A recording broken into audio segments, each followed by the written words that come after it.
Sounds True presents The End of Your World, Session 5. We come to Nirvana by way of Samsara with Adyashanti.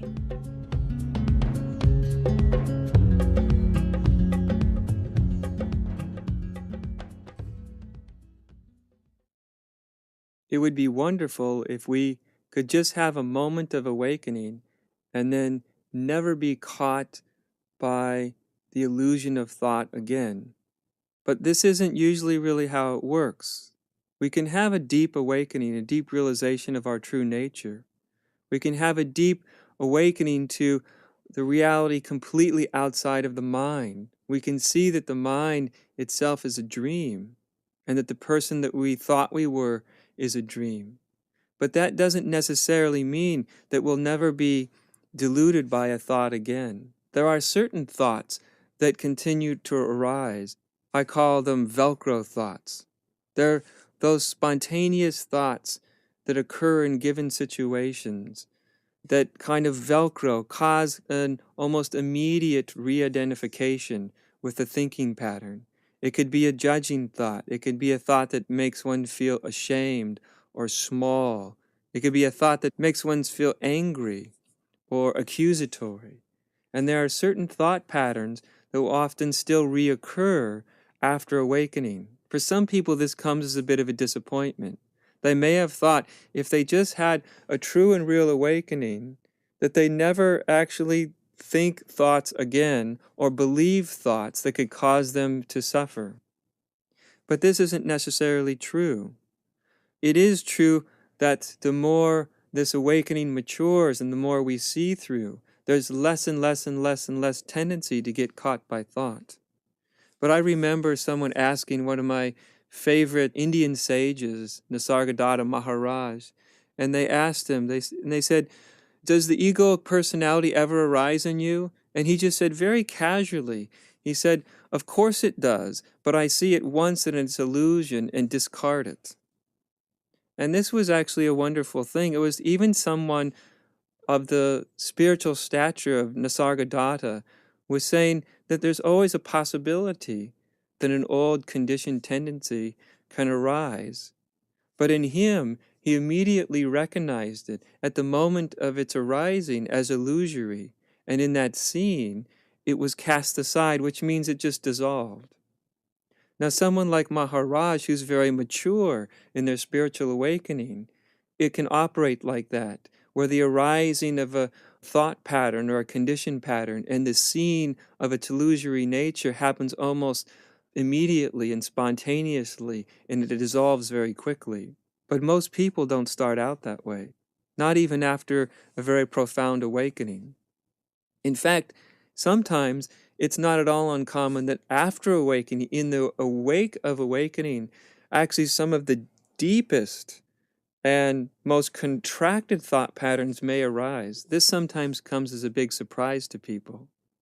Because part of what happens when we awaken, it's as if the top got ripped off of our ability to suppress. And we find it very hard to suppress anything, to hold anything down, to hide from anything. And sometimes in the after effect of an awakening, actually sometimes some very powerful thought forms will tend to arise, things that we push down very, very deeply and tried to keep very unconscious. But now everything starts to come up into the light of being. So it's not all uncommon that in the wake of awakening at certain times, that we'll find certain thoughts that have the power to velcro us into a temporary state of identification. Now, what's really important at these times is that one doesn't do what I call spiritual bypassing, which is just to sort of dismiss the thought, dismiss the fact that we may have gotten caught. May have gotten caught in a moment of re-identification. And we just don't go, oh, that's just identification. That doesn't matter. There's nobody to do anything. Everything's happening spontaneously.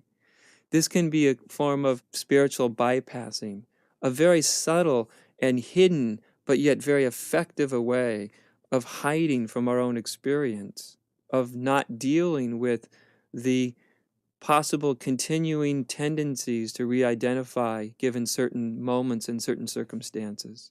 So it's really important to actually have a willingness to look at these moments of identification really clearly and really honestly, to really inquire into them.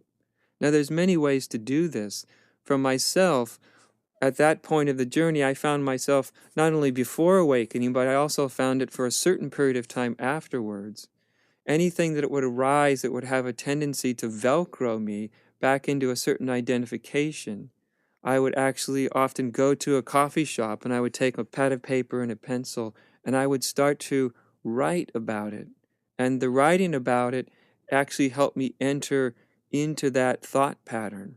I would write myself into defining exactly what the thought was that caught me, into exactly what I was believing that caught me, and exactly what the whole inner world view of that thought was. Because when we really get into even a single thought that we've identified with, let's say, I shouldn't have done that. Maybe we did something that we feel silly about or we feel embarrassed about, and our mind would have a thought that said, I shouldn't have done that, or I was stupid to do that. And you just take a thought as small as that. And when you really start to open it, to get inside the thought, and not only inside the thought, but remember that thought and feeling, body and mind, are actually one whole phenomena. So when we're looking at the nature of thought, we're also looking at the nature of feeling. The feeling, the sense in you, the feeling of embarrassment or anger or jealousy or whatever it may be. The feeling and the thought are actually linked, and one is a doorway into the other. So it's important that we don't use inquiry as simply a mental tool to stay on the mental level. Because if you do that, you'll find that you start to understand everything on the mental level, but the mental level is often totally disconnected from your emotional level. You may understand something very clearly in your mind, but emotionally you still may be very conflicted about it. So it's really important that when we investigate, that we're using body and mind, feeling and thought, that we're actually seeing what thoughts generate what feelings, and what thoughts are generated from feelings themselves, because it's sort of a cyclic loop. A thought creates a feeling, and then the feeling creates the next thought, that then creates the next feeling. So I would go to the coffee shop with a pad of paper and a pencil, and I would get very specific about exactly what the thought was that caused a moment of Velcroing, of re-identification. And then I would start to write about it, and I would start to look at exactly how that thought viewed the world. And to do that, I would have to enter into how I felt. What believing a particular thought, a condemning thought or an embarrassing thought, what feeling that thought generated, and then I would enter into the feeling, literally allow myself to feel the feeling. And I would ask myself, okay, so what is the belief pattern of this feeling? How does this feeling see the world? How does this feeling see self? What's the world view? And what I started to see that each thought and each feeling contained a world in of itself. Each thought and each feeling had almost an entire world view, a whole belief structure. And through the willingness to enter into the feeling, I found that the feeling actually had a voice. I could start to hear the voice in my mind that the feeling had. It had certain beliefs, certain ideas. Very often what we find is those beliefs and ideas that are contained within our thinking and contained within our feeling come from very early points in our childhood. Very early times when we were embarrassed or put down or shamed, or where we were terrified or angry or sad. And if we really start to investigate in this meditative way where body and mind are linked, in a very sincere way, in a very sustained way, it can start to reveal in a very organic way, in a way that one has to discover from themselves by actually doing it. You can't just think about it. You can't say, oh, it's a thought, I know it's not true, and it's a feeling, I know it's not true, and be done with it. I would sometimes spend hours in the coffee shop refusing to leave until I'd gotten to the bottom of one single thought pattern, because I knew that it was very important that if that thought could hook me into re-identification, then another thought could hook me again. And the more awake we become, when we become velcroed by a thought into re-identification, that re-identification hurts. It hurts tremendously. It's like being pulled forcibly out of heaven back into hell. And when you feel like you're in hell, you'll do anything you can to release yourself from it. And so I would stick with it with a great diligence. And I would stick with it until I saw all the way through it. And I would know that I saw all the way through a moment of identification when it would completely release from my system, when it would completely let go. Sometimes I'd have to revisit certain patterns of thinking and feeling and reaction on several different occasions as the process of insight went deeper and deeper and deeper and revealed more and more and more. But I found as I did this, I would get down to the real core beliefs, the core thoughts, and the core feelings. It was like a willingness to stick with it enough to pull up illusion by the root and not be satisfied with just pulling it's like you can pull the top off of weeds. When I go weeding in our yard, I'm sort of embarrassed to say that when I weed in the yard, I tend to pull all the weeds out by the top, which means that when I do that, I have to weed. The next week, there's more weeds. My wife is a little different character than I am. She's a bit more patient. And when she weeds, she pulls things out by the root. And so when she weeds, there's no weeds for a few months. When I weed, there's a weed the next week. Fortunately, I didn't do that in my own inner life, in my spiritual life. In my spiritual life, I found myself very focused and would go very deep and realized I had to go to the root, to the very core of any thought that was causing a painful reaction. And this is a really necessary thing. I don't mean to imply that everybody needs to do a process of writing. Everyone has to find their own way. Maybe writing will help you. Maybe tracking it simply in yourself in a very meditative way will help you. There's many different sort of ways that help us to track our thinking and our feeling. But ultimately, what we're doing is going to the real core and the heart of the thinking and feeling process until we find the illusory beliefs, the assumptions that were made that are creating pain in the present moment. Now, most all of us have had difficult moments in our lives. And in the difficult moments in our lives, we often come up spontaneously with certain coping strategies. Especially when we're very young, we have a painful event that happens. And often the painful event is more painful than we can really face head on. So we come up with something that allows us to cope at the time. And what usually allows us to cope is we form some hidden and unconscious beliefs about what's going on. Right? Maybe one's parents are very dysfunctional, but it's too much for a child to see that their parents are very dysfunctional, that are not really capable of taking care of them particularly well.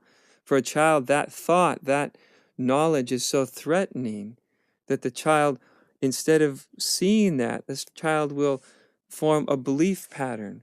The child will say, there's something wrong with me, so they don't have to see that there's something wrong with their parents, that there's something dysfunctional about them. And so the child will take it on themselves. At the moment, it helps them cope. At those kind of moments, forming a belief pattern helps us sort of get through difficult moments.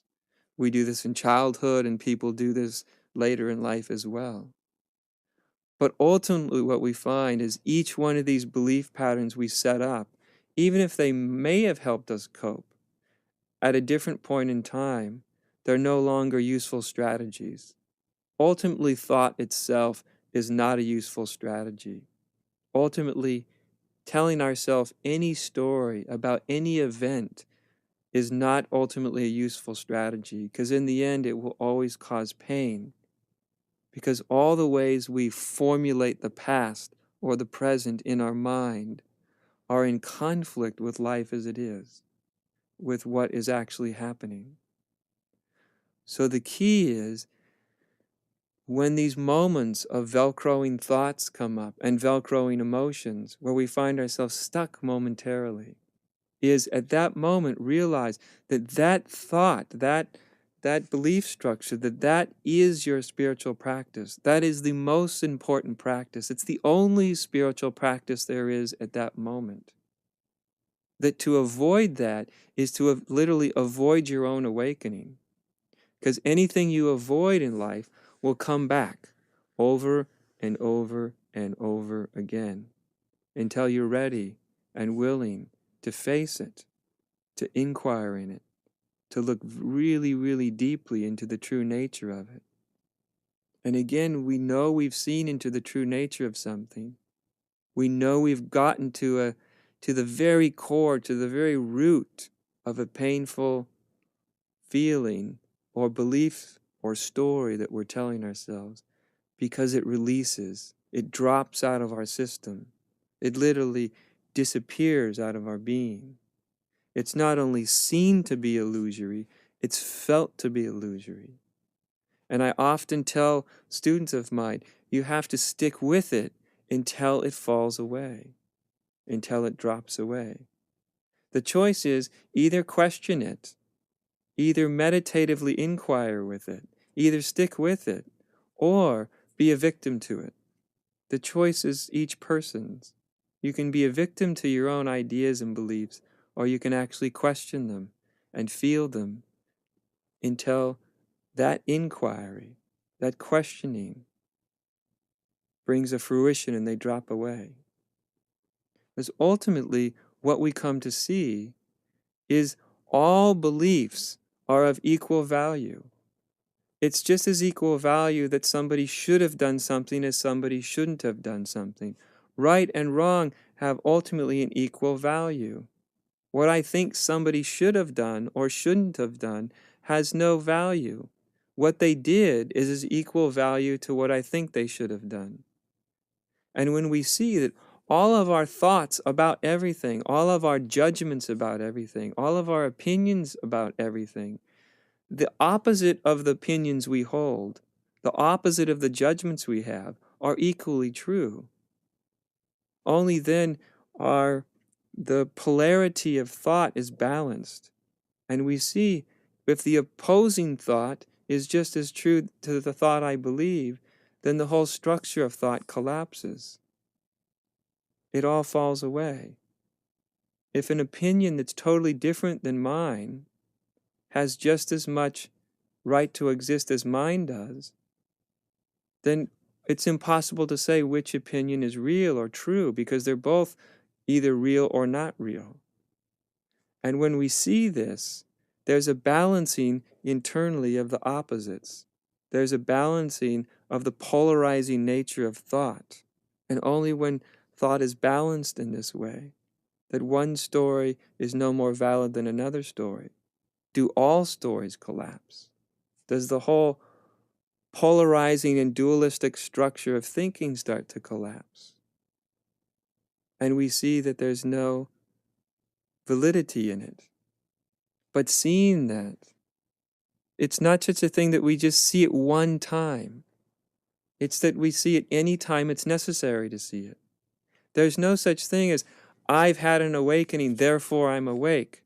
What happened yesterday is not relevant in any way. The only thing that's relevant is there awakeness now. Are you believing your thoughts now? Does thought still have a tendency to Velcro you now? And are you meeting that now? So there's really no such thing as past awakening. Past awakening is past. The only thing that's relevant is right now. Am I awake to the truth now? Not in my mind, but in the entirety of my being. Do I actually see that the entire structure of a personal worldview and a personal self is nothing but a dream in universal mind? Do we actually see it and feel it right now? That's all that's relevant. What we saw yesterday may or may not have an impact on today. If it does have an impact, if it's still alive and vital, and that's the perception from which we are seeing things, fine, we're free. If it's not, then we must come out of denial. We must be willing to say, oh, something, somewhere, I'm believing, I'm grasping, that's causing me to see in a divisive way. And the time to inquire, to really look at it, is right now and right here. The time to enter into that divisive thought, into that divisive feeling, is right here and right now. To question it. Is it really true? What is experienced? What becomes of you when you believe that thought? Physically, emotionally, what's the price that's paid when you believe the thought? And does the next thought have validity? Is it real? Where did it come from? And did where it came from have any validity? Does it have any truth? And where that came from, does it have any validity and any truth? So often one thought leads to the next thought. And as I said, each thought or each emotion has a whole worldview. But they're each opportunities to liberate ourselves, to free ourselves. They're not problems. They're not really something we have to solve. Again, this isn't a self-improvement program. We're not doing this so we become better people. We're simply doing it to free ourselves. Because it's the nature of being to be free. To look at anything that would make us fall into the illusion that we are anything but free. And so this willingness to not bypass illusion is very important. My teacher told me something that was really important and really true, I found, and I repeat it often to my students.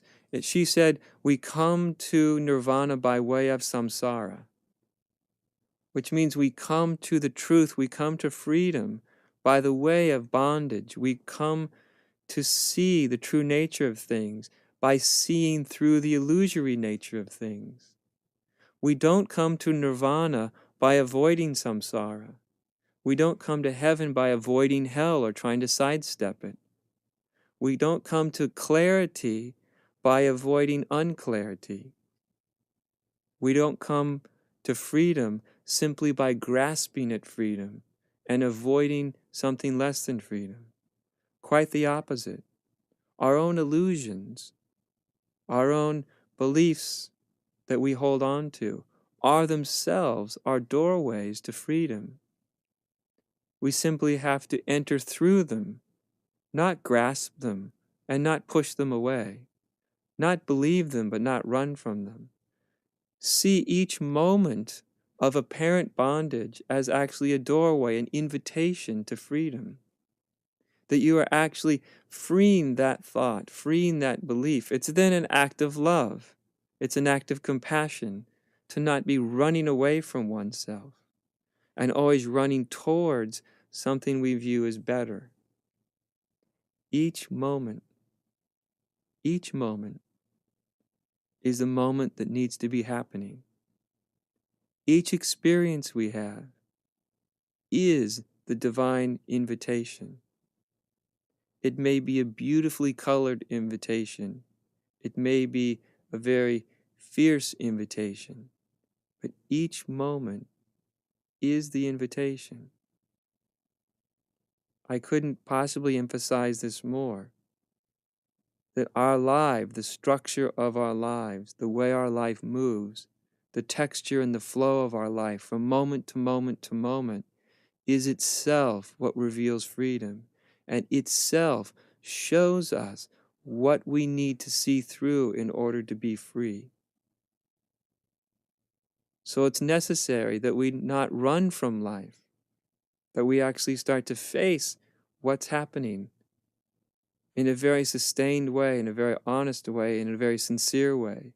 And then each person comes to see, as I came to see, that what my teacher told me was actually true.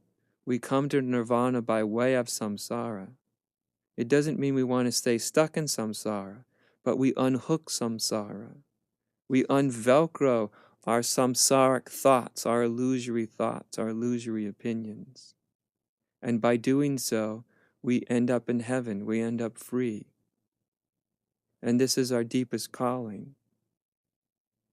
So from the moment of awakening is not just reveals our inherent already perfection and freedom, but that realization can also become a groundwork from which we have the wherewithal, the clarity, the courage to look even deeper into anything that may have the power to velcro us into pain, into identification.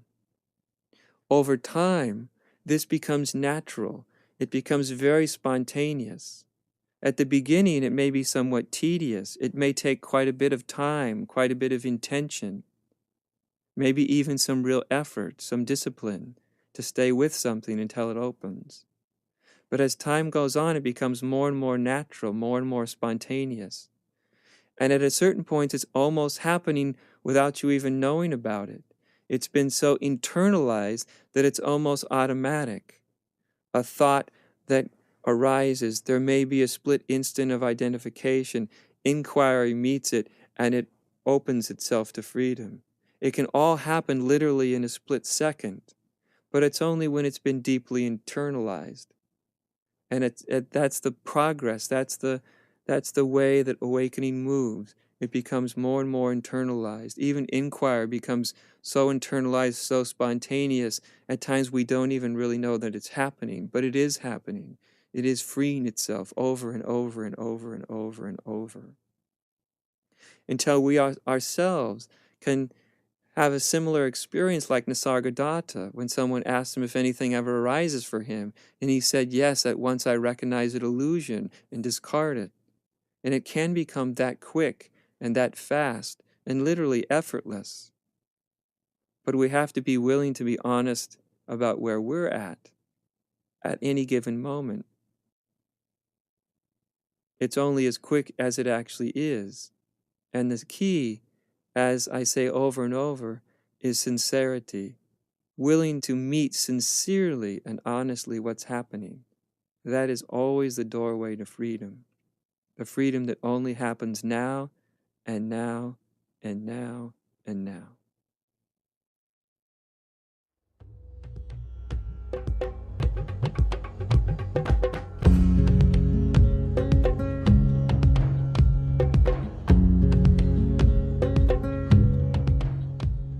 Session 6. Common Delusions, Traps, and Points of Fixation with Adyashanti.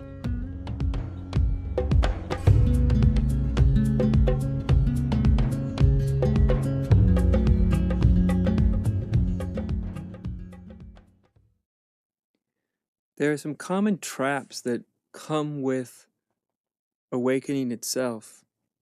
I would call these the danger of getting caught in certain cul-de-sacs or eddies or points of fixation.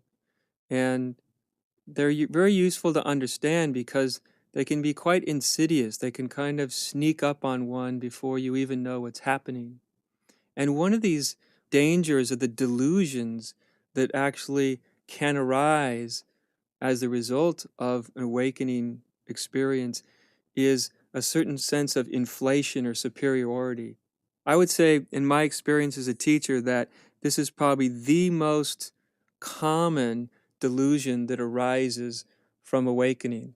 Now, it's not a delusion that is inherent within awakening or within reality, but as I've said many times, once an awakening happens, they're actually traversing this territory from non-abiding awakening to abiding awakening, to really a permanent awakening. And part of this process of traversing non-abiding to abiding can be some of these dangers or delusions that happened where the ego grasps at awakening itself.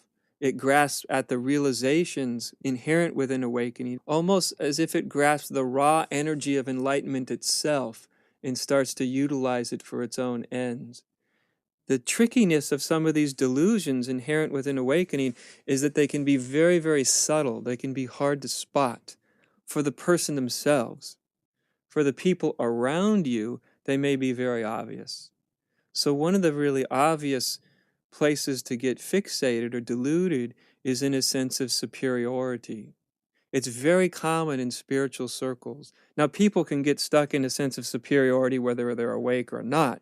It's a trap in the dream state, and it's also a trap from somebody sort of traversing from a non-abiding to abiding awakening.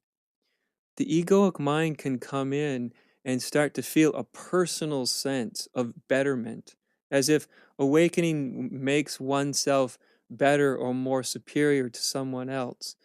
And this is very, very common. It's for many people, it's almost a natural part of the process. By natural, I don't mean to assume that it's truthful. It is a delusion. All sense of superiority is a delusion, but it's so common. That's why I call it natural, because it's very, very common. And inherent within this delusion is this sense of, I know. Because I have awakened, I know. Because I have awakened, I am right. Because I have awakened, I am always right. And because I can see through a certain aspect of the dream state, the ego, which is the constructor of the dream state, can actually take that perception and start to create what I call an enlightened ego. And there's actually nothing more distasteful than an enlightened ego. It's an ego that thinks that it's enlightened, an ego that thinks it's awake, an ego that's using some of the energy and realizations inherent within awakening itself to construct a new and superior sense of self. This superiority can be very, very tricky to spot. As a teacher, it's easy for me to point it out to people. It can be very, very hard for them to see it. Because, as I said, the ego will use the realizations inherent within awakening to hide. And this is part of the superiority. In extreme cases, I've seen people who have had maybe a very authentic moment of awakening, but as I've said many times, what's relevant is not some past moment of awakening, if it was real or not real, but it's not relevant what was in the past. What's relevant is right here and right now. And so there is a tendency with some people to have had awakening that's in the past and now is being translated through memory and through the mind into the present. And in extreme cases, the ego uses the realizations of awakening to dismiss anything and everything that it doesn't want to see. I've had people literally say to me, but Aja, there is no ego. There is no me. Nothing exists. If there's no ego, and since there's no me, there's nothing to do. There's nowhere to go. And I'll say, yes, but have you noticed that you have an incredible capacity to act like a jerk sometimes? And they'll say, well, that may be true, but there's nobody here to do anything about it. There's nobody here. It's all the will of God. It's all spontaneously unfolding, they'll say. And to think that I should address it in any way is just more dream state delusion. Now, to get through to a person that's stuck in a place like that, that's a point of superiority. That's an ego that is grasping onto a certain insight and using it to barricade itself away from seeing its own illusions. It's using the insights of reality itself to hide behind.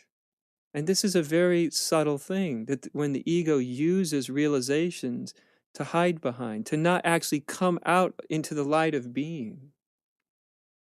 When we're in a true state of wakefulness, we're never using what we've realized to hide from anything within ourselves. We never utilize it that way. So as soon as we notice ourselves using our own realization as a means to dismiss unconscious behavior, we should know that we're actually operating from a state of delusion. As I've said earlier, the absolute view of things, that there is no separate doer, that the ego is an illusion, that there is ultimately no separate entity to do everything, and everything happens spontaneously. This view of the absolute is true. But there's a deeper truth. The problem with this deeper truth is it's very hard to put into words. There's a scripture in the Zen tradition, the Heart Sutra, and part of the Heart Sutra says there is no old age, birth, and death, and no end to old age, birth, and death. Now, this is a very important part of this sutra. There is no old age, birth, or death. That is true. That's true from the absolute point of view. But unless we've also realized simultaneously there is no end to old age, birth, and death, it means if we haven't realized that, our realization is not complete. And if our realization is not complete, it is prone to be grabbed by the ego and used by the ego as a construct to hide behind and to justify lots of unenlightened behavior. It's very common in spirituality. It's very common to the ego to say to itself, oh, I've awakened, and I've seen that everything is spontaneous. Therefore, I'm not responsible for anything that happens. And if you don't like it, sorry for you. You just haven't seen the ultimate nature of reality. This is a type of egoic delusion based on superiority.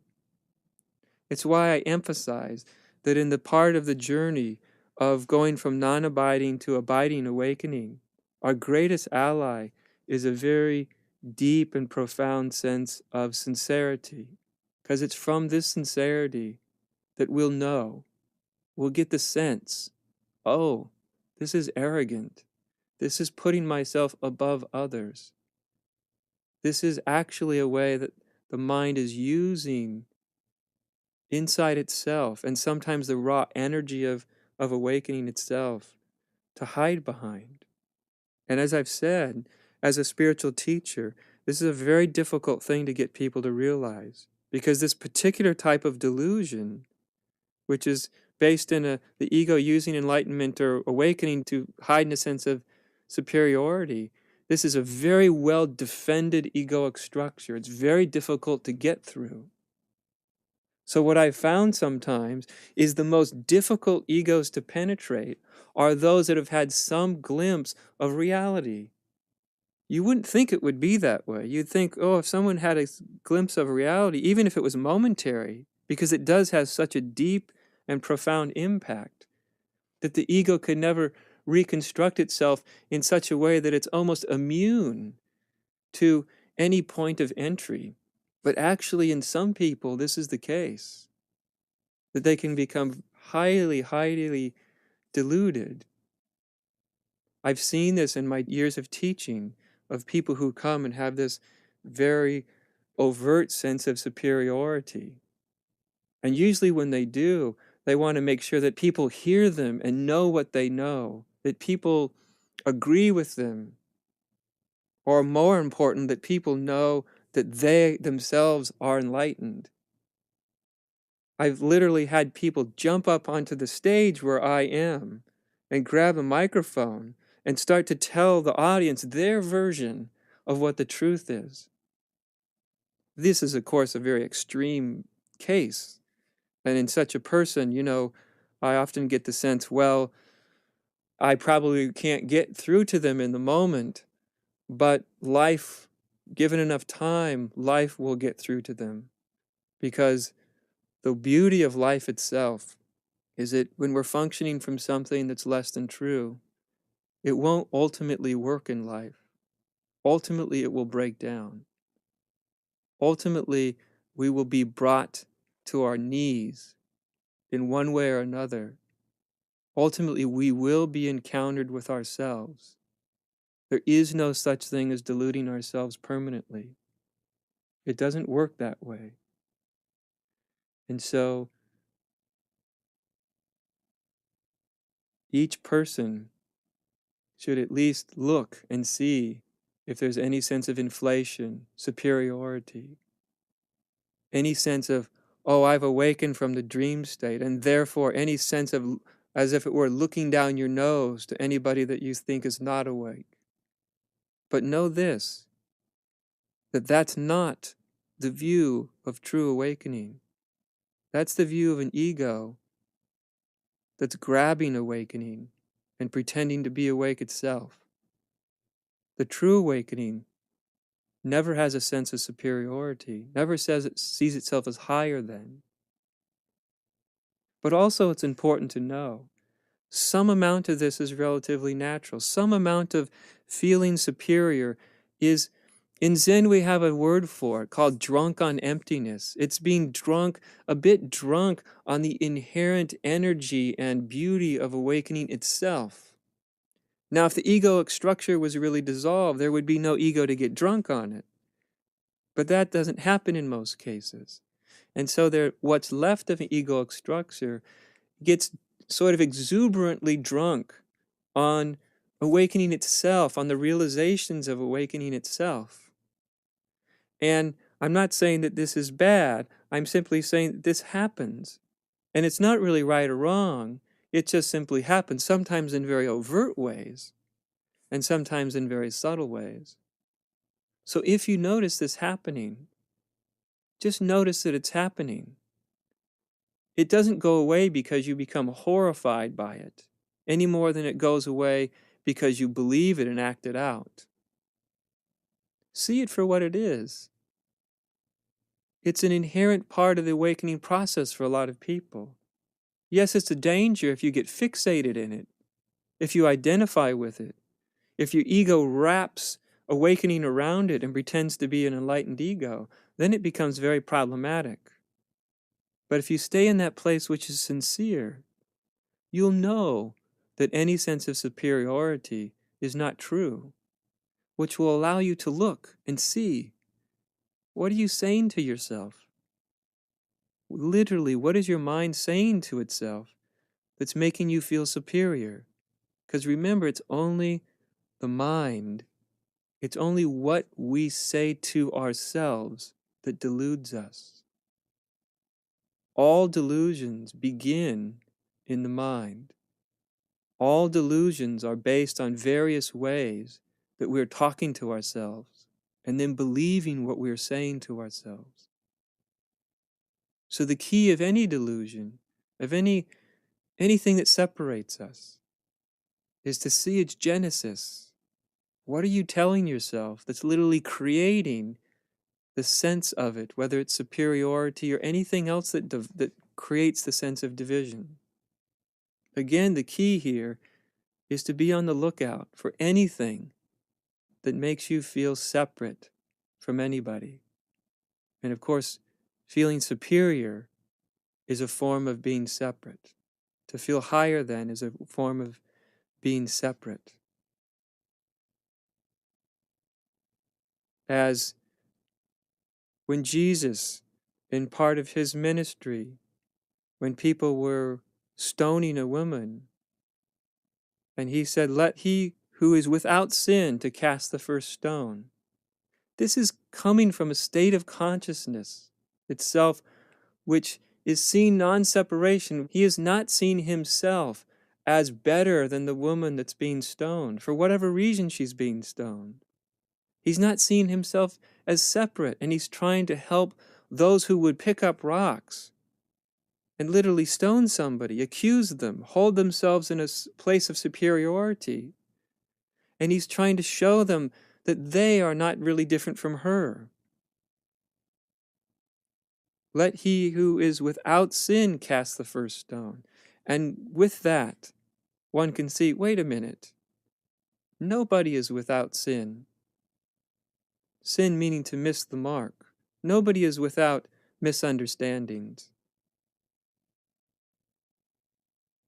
We've all done things we wish we hadn't. We've all acted in less than enlightened ways. We're all really not different from anyone else. And so when we're operating from that point of view, it dissolves the sense of superiority. But just know it may arise in the process. And the most important thing is just don't believe it. Just don't believe it. Don't push it out. Don't try to push it away. But just don't believe it. If you stay in a state where you're not believing it, but also not pushing it out of your system, then there's a dissolving that happens. If you try to push it away, remember that whatever you resist persists. Whatever you try to push away, you're actually energizing it. So don't try to push it away. Don't try to push any negativity away. But also don't feed it. Just see it for what it is. That's the most important thing. Now there's other traps that also are inherent within this process of going from initial glimpse of awakening to real abiding awakening. There's several of them that come up. And again, these traps or these cul-de-sacs or these delusions aren't inherent to awakening itself, but where they arise from is the mind's relationship with the awakened view. Because the awakened view is so far beyond the mind that the mind truly can't contain it. But the mind's inherent nature is to try to contain everything that it sees. And so one of these really common traps that people can get into is a sense of meaninglessness. Now, this can arise because from the standpoint of view of reality, we're free from the egoic desire to find meaning. We see that the ego's desire to find meaning in its life is actually a surrogate, a substitute for having a direct connection with life, for having the perception of you are life itself. But if we don't feel that, if we don't know that, if we don't experience that, then we need surrogates. We need something to stand in, to fill the gap, as it were. And as egos, what ego uses is meaning. I'm trying to find the meaning in my life. What's the meaning to my life? Of course, only someone who's disconnected from life itself will seek meaning. Only someone that's disconnected from life will look for purpose. I'm not saying that people shouldn't look for meaning or shouldn't look for purpose. Actually, they're probably relatively wise strategies that are used to help people cope with life. But remember that these egoic yearnings for what's the meaning of my life, what's the meaning of my existence, what's the purpose of my existence, are ultimately derived from a state where we have no real knowledge of what we are, where we're disconnected from our true nature. I don't mean actually disconnected, but I mean unconscious of. So when there's a true realization, when we wake up from the dream state, when we wake up from the ego, what we realize is part of realization is to search for meaning is now no longer appropriate. When one has a direct connection with life, all of a sudden, meanings to find one's meaning and to find one's purpose seems to be a rather paltry thing, to be a small thing, something that's insignificant. It's no longer really a drive in our life.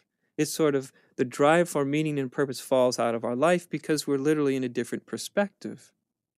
In a perspective where such things don't really exist.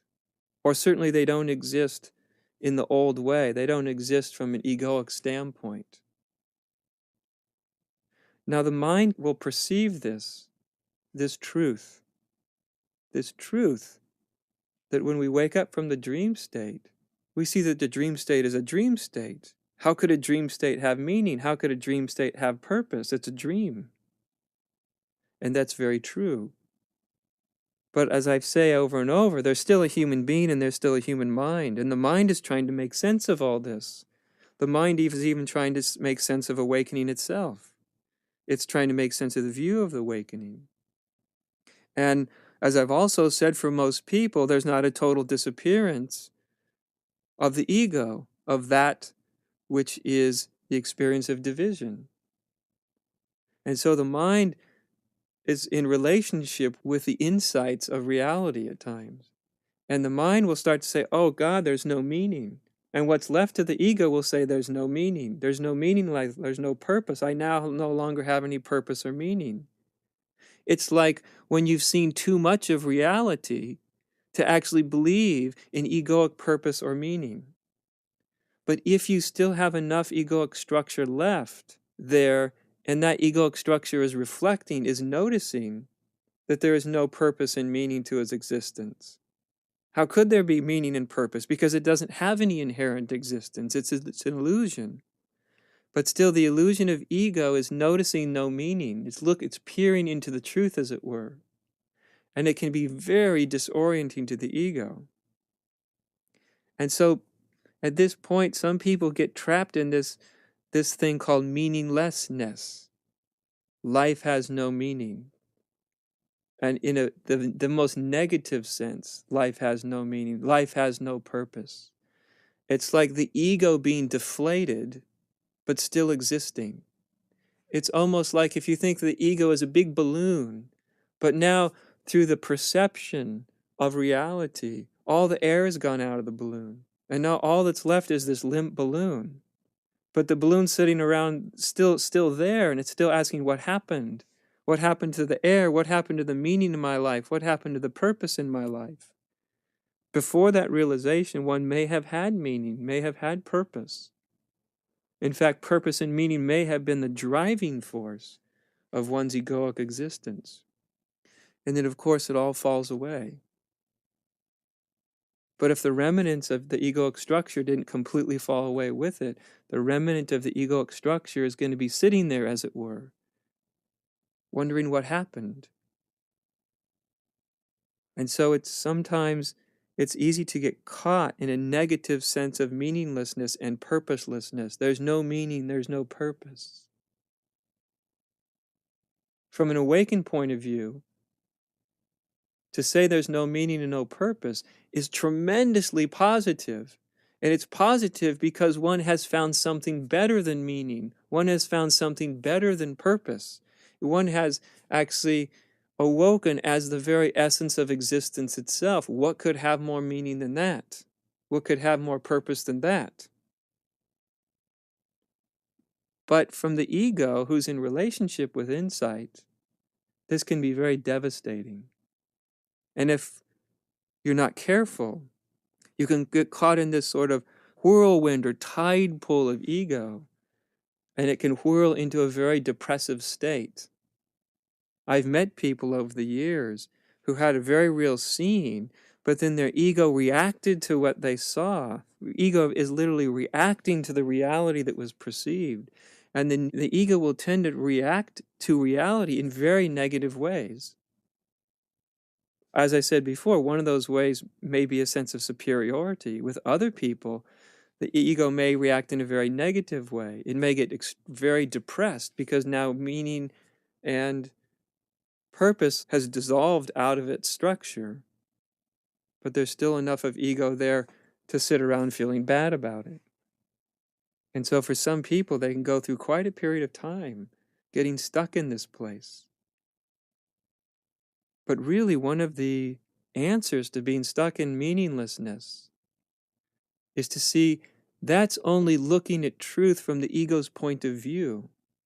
Because from the ego's point of view, there's nothing in awakening for ego. Awakening awakes up from ego. So from ego's point of view, there's really nothing there for it. There's no benefit to ego. There's benefit to beingness, to what you really are, but not so much to ego.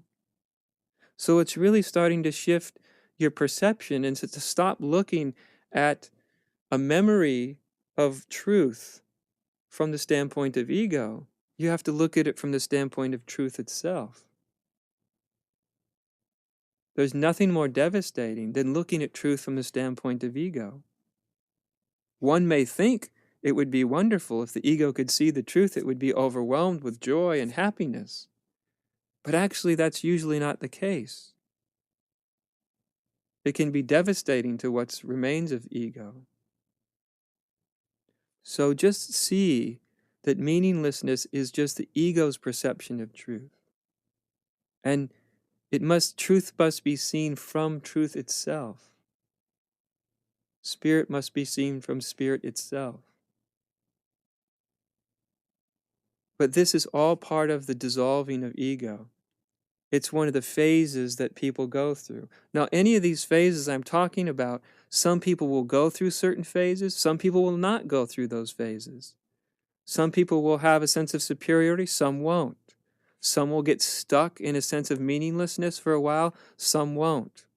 So don't think that this is sort of a linear thing, that everybody goes through all these things. I'm just throwing a few things out and saying these are some of the things you might find yourself visiting for a while.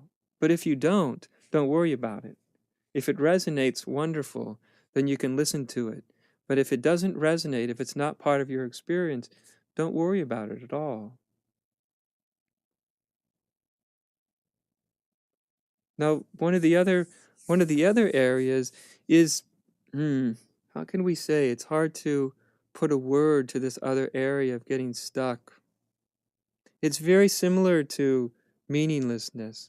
It's another definition of something I talked about earlier of being stuck in emptiness.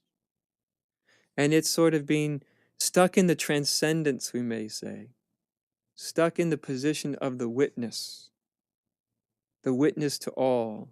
And the witness state, the state of witnessing, where we realize ourselves to be the witness, not somebody who is witnessing, but the witnessing itself.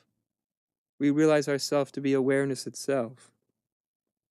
Although this has an aspect to it that's very true, there's also an aspect that's easy to get caught in. We can get caught in simply being the disconnected witness. And in the disconnected witness, initially it feels wonderful to be disconnected, to be witnessing everything, to be witnessing your own body, your own mind. But in this witnessing, remember, the ego can set up camp anywhere. I often refer to the ego as a shapeshifter. It shifts its shape from one thing to the next. If superiority doesn't work, meaningless may work. If meaningless doesn't work, then setting up camp in being the eternal witness may work. The ego is constantly shifting its shape from one thing to the next. When you're onto it, when you've discovered in one aspect of your being, it will disappear, but often to only reappear somewhere else. It's very cunning, very subtle. In fact, illusion is one of the most impressive forces in all of nature as I see it. So, the me, or the ego, can also set itself up as the witness. And as I said, this can be tremendously freeing, especially freeing for someone who's had a lot of pain in their life, a lot of suffering in their life, and all of a sudden they are the witness to their life. And there's an extraordinary relief to being the witness of their life rather than to be in the delusion of being the character of their life. But this can become a fixation too. And when it does become a fixation, there you are being the witness, but a sense of dryness starts to creep in. Because when the witness sees itself as unconnected with what is witnessed or different from what is witnessed, of course, it's not a true and thorough realization. It's sort of a half realization. It's literally almost like being halfway awake or 50% awake when we see that we are the witness. There's a saying that the great sage Ramana Maharshi used to talk about. It's a very ancient one, and it goes like this. The world is illusion. Brahman alone is real. The world is Brahman. And this really talks about certain aspect of awakening, a certain phases of awakening. The world is illusion is not a philosophical statement. It's not a theological statement. The world is illusion is actually a part of the awakening experience. It's something that is known, that the world as we perceive it is an illusion. There's really no such thing as an objective world that's out there separate from us. So this statement, this first statement, the world is illusion, is really pointing to this part of the realization. And the next part in this phrase that Ramana used, the world is illusion, Brahman alone is real. Brahman, the eternal witness, is what's real. a witness to the world is where all the reality is. From this part of realization, from this aspect of awakening, the witness is experienced to be much more real than what is witnessed. What is witnessed is seen to be like a dream, like a movie or a novel unfolding in front of you. And so in this, of course, there's a great amount of freedom and also a great tendency to get stuck there. I am the witness to what is. Now, so far, these two statements are true. The world is illusion, Brahman alone is real, the witness alone is real. But without the third statement, the world is Brahman. That's true non-duality. That's true oneness. That's the completion of a realization. In that completion, the world is Brahman. It is literally the collapse of the position of the witness. The witness position collapses into the totality.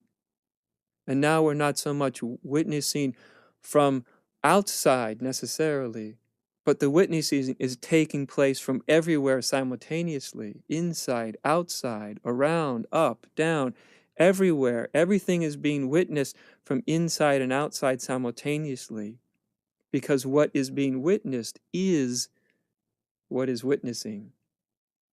The seer and what is seen are the same. But unless that is seen, unless that is really realized, we can get stuck in the place of the witness. The world is illusion, Brahman alone is real. And then there's no connection between the witness and what is being witnessed. It's like one gets stuck in a transcendent sort of void.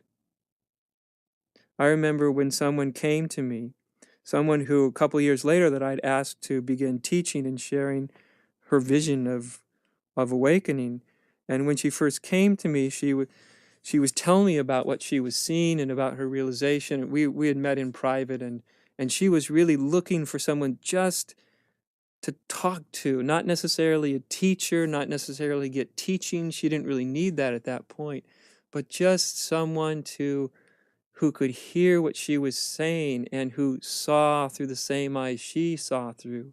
And we were sitting in this room together talking, and she was describing what had happened for her and what was happening for her.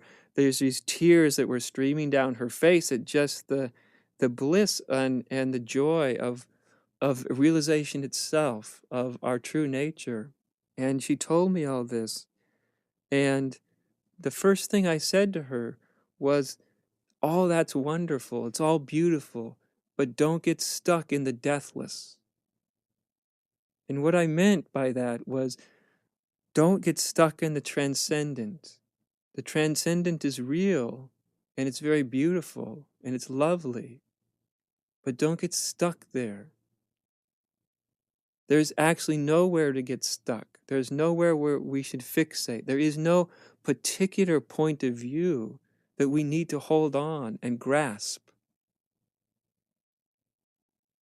Really, to be really awake, to be truly enlightened, is actually to be free of all grasping, of all points of view.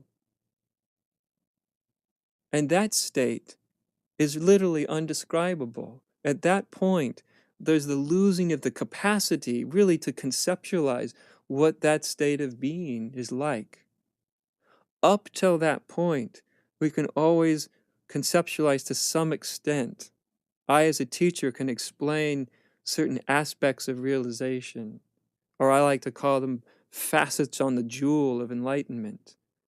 The jewel of enlightenment, which is the jewel of our own beingness, has certain facets, certain cuts. And one can talk about the facets, but how do you talk about the whole jewel? And the answer is you can't. As the great Taoist sage said, the Tao that can be spoken is not the true Tao, which is like saying the truth that can be spoken is not the true truth. So as a teacher, I'm totally aware of that.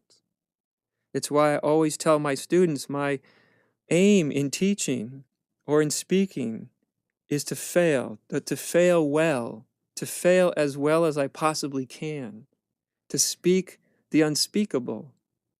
But to even try to speak the unspeakable is to know that you're going to fail, to know that I'm going to fail from the very beginning, because it is unspeakable. And so my only hope, my only intention is to fail as well as I can. Because when I fail as well as I can in speaking what's not spoken, then maybe someone that's listening, that hears it, they can hear from that place from which I'm speaking. And that's not a place that belongs to me. It's a place that's true to what we are. It's that place of knowing. Truth is not proprietary. Nobody owns it. Nobody has more than another.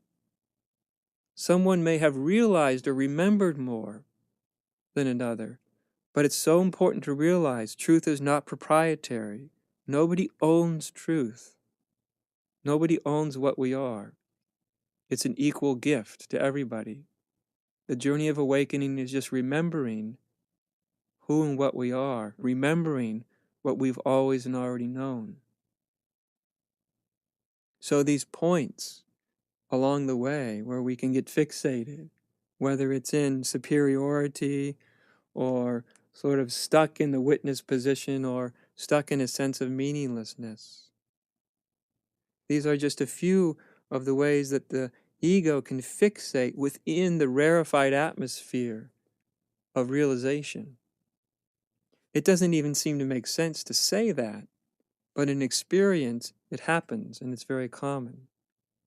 And it's also part of the journey. That's why I say it's natural. And bit by bit, if we're sincere, we see each time the mind fixates in superiority, in meaninglessness, or in this case, in the witness position. And when you fixate somewhere, somehow at some point in time, something in you realizes that it's not complete.